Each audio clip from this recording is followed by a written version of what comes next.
Grožio salonas Domini Kaune duris atvėrė daugiau nei prieš pusmetį, kai 3 šios srities profesionalės nusprendė imtis savo verslo ir žūtbūt išlaikyti šioje vietoje ilgai veikusią kitų pavadinimų grožio paslaugas teikusią įmonę. Šiom patalpom jaučiam didžiulius sentimentus. Mes visos įkūrėjos čia dirbame nuo pat pirmos įsikūrimo dienos, tai nuo 1994 metų. Puikiai pažįstam šį saloną, puikiai žinom šitus visus darbus, ką reikia atlikti ir kaip, kad būti, bent jau siekti būti geriausiais.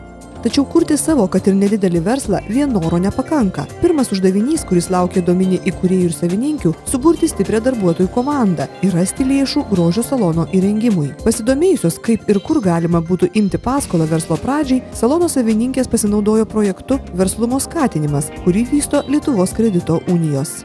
Mus labai šiltai priėmė, labai buvo betarpiškas bendravimas, labai gavom daug patarimų, atsakymus į įvairius klausimus ir po pat pirmo apsilankimo supratom, kad mes tikrai norim bendradarbiauti su šita kredito unija.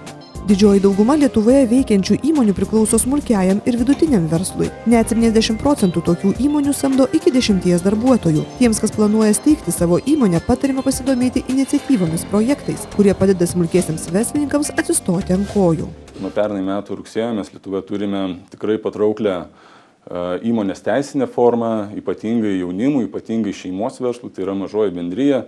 Šiai dienai tikrai tokių įmonių steigiasi nemažai. Lygiai taip pat reikėtų atkreipdėmėsi, kad yra ir pirmųjų verslo metų krepšeliai norintiems pradėti verslą, kuriuos dalina Versli Lietuva. Na, be abejo, šitas projektas tai yra kreditai norintiems pradėti verslą, ko Lietuvoje mes neturėjom turbūt kokią 20 metų. Pagal projektą Verslumo skatinimas Lietuvos kredito unijos pradedantiesiems ir neseniai veiklą pradėjusiems verslams teikia paskolas iš Verslumo skatinimo fondo. Pirmiausia, klientai dalyvauja verslumo mokymuose, gauna nemokamas verslo plano rengimo konsultacijas. Yra kita projekto dalis, tai yra lengvatinių paskolų verslo pradžiai teikimas ir maksimali finansavimo suma vienam pradedančiam verslininkui yra iki 86 000 litų. Finansavimas galimas investicinio arba apyvartinio kapitalo forma.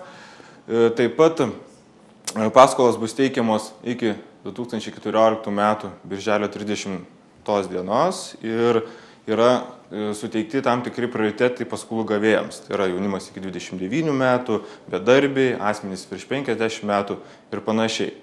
Tačiau pagrindinis šių paskolų išskirtinumas yra tai, kad kiekvienam paskolos gavėjui yra kompensuojama net 95% faktiškai sumokėtų palūkanų.